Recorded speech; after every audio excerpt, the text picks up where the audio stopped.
Hello, everyone. Multiple sources today are trying to make sense of this whole ceasefire thing and summarize it in a way that people could actually process it. So, let's do that. So, this first piece comes from BBC diplomatic correspondent James Landale. And it's a good article. It pulls together all of the points that we have been discussing in these videos before. So, first of all, Trump had grossly overestimated his own ability to personally resolve these things. It never works. It is never going to be just one person. And he's finding out firsthand why the whole promise of ending the war in Ukraine in 24 hours was a dumb one. And don't tell me he was being sarcastic. When you're sarcastic, you maybe say something once or twice. He said the whole Ukraine thing almost every day, sometimes several times a day, for the whole year of his campaign. So do not tell me he was being sarcastic. He was making this as a campaign promise, and people voted for him partly because of that, in addition to his disastrous economy platform. So, going back to this, it doesn't work like a real estate deal. That's what he's finding out. He's used to, strong-arming people to agree with him, or bullying them, or bribing them. And none of it works in this case. Second, he's dealing with Putin. He clearly does not understand what he's up against over here. Putin has been at this particular game for basically his entire adult life. Weaving, lying, pretending, making promises he didn't intend to keep. He's a former KGB agent. Do the math. And he's been in power for 20 years. He's been manipulating leaders of the world for 20 fucking years. And, the last but not the least, Putin is not interested in peace. As I mentioned before, he is interested in complete capitulation by Ukraine. Not the same thing. So, another thing, something that was obvious to the rest of us, but apparently not obvious to the current administration, is treating Ukraine like it's an obstacle to peace. Ukraine is fighting for its existence as a country, as a people, trying to save its history, its culture, its very existence. Ukraine did not start this war. Do not give me the whole proxy NATO war. Stop throwing acronyms at me. Please. It's old. The bottom line is, on February 24th, 2022, it was Russian tanks that went rolling over the Ukrainian border. Up until that point, not a single shot was fired at Russia. Not a single bomb went off on Russian territory. Not a single piece of Russian territory has been compromised in any shape or form.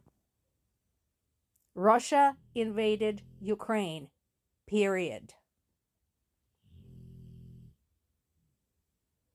So, no, Ukraine is not an obstacle to peace.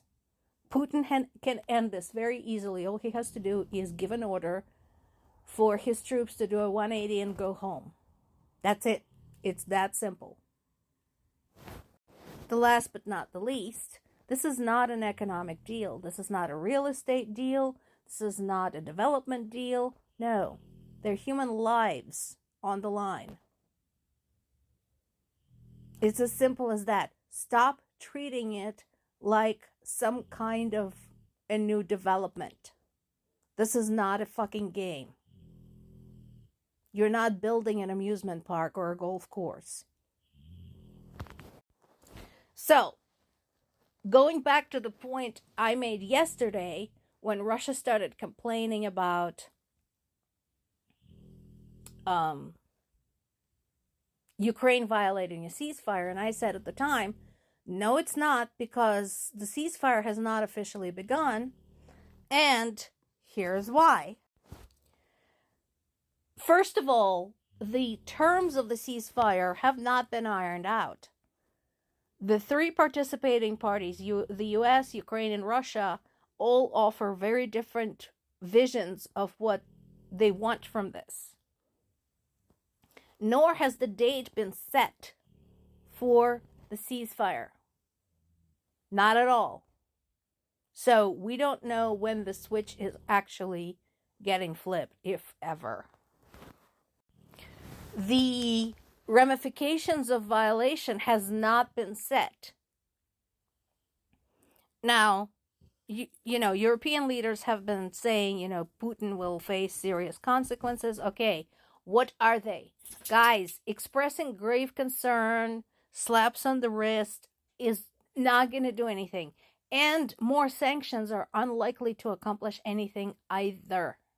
I'm sorry to say.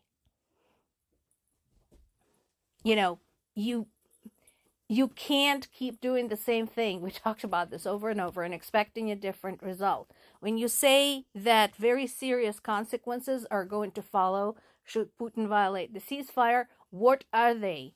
Put them in writing, sign them, and then determine how you're going to implement them. Long-term peace. From where we are right this second, I don't see it. Honestly. And please understand, this comes not just from the last 3 years. It comes from the 8 years before that, since the annexation of Crimea. All the violations of the prior 25 ceasefires. You know, all the failed conversations, so on and so forth. I just don't see that. After the atrocities in Bucha and Irpin, after the destruction of Mariupol, after the kidnapping of thousands of Ukrainian children. I don't see that. Unless the world pulls together now against Putin the same way it did in the 1940s against Hitler, I don't see how long-term peace can be achieved. And I also want to bring it home to everybody. So, about this, we mentioned yesterday there was a massive drone attack against Ukraine, including my native city of Zaporizhzhya, where my parents still live. At the time, there was a report of 2 people killed. And up until literally 20 minutes ago, I did not know who those people were. I just knew there was a hit against a residential area. 2 people were killed. And I didn't know whether or not those people were my parents. So now the death toll is up to 3. As far as I know, the people who were killed are not my parents. That was a family of 3, husband and wife, and their 17-year-old daughter. And there are several more people in hospital with severe injuries, in critical condition. One of them is a small baby, 3 months old, with heavy contusions.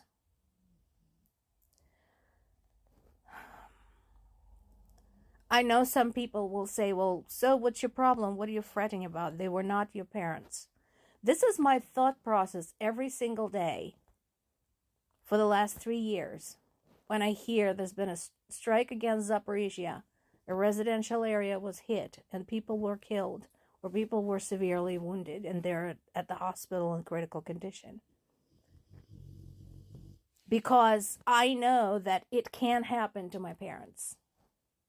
Because their districts has been targeted too, multiple times.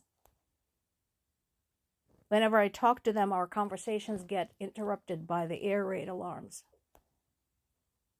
This is my life. This is their life. Do not tell me not to fret. More to come.